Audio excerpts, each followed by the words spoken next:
O'zbek shou-biznesi olamining taniqli vakillaridan biri Gulsanam Mamazoitova haqida hozirgina shoshilinch muhim xabarlar tarqaldi.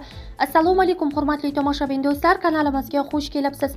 O'zbek hamda jahon shou-biznesi olamidagi eng tezkor va qaynoq yangiliklarni o'tkazib yubormaslik uchun kanalimizga obuna bo'lib, videoroliklarimiz davomida bor yo'g'i bir donadan like hamda podpisatsiya tugmachalarini bosib qoldirishni unutmang.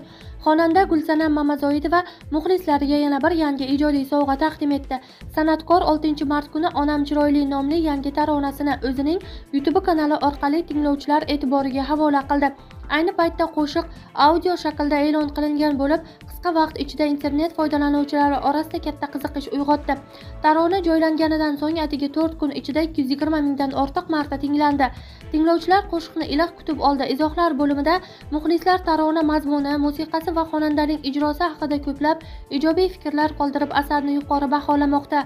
Ma'lumki, Gulsanam Mamazoitova o'zining ta'sirchan qo'shiqlari va o'ziga xos ijro uslubi bilan muxlislar mehrini qozonib kelmoqda. Yangi Onam chiroyi taronasi ham qisqa fursat ichida tinglovchilar qalbidan joy olishga ulgurdi deyilgan xabarda.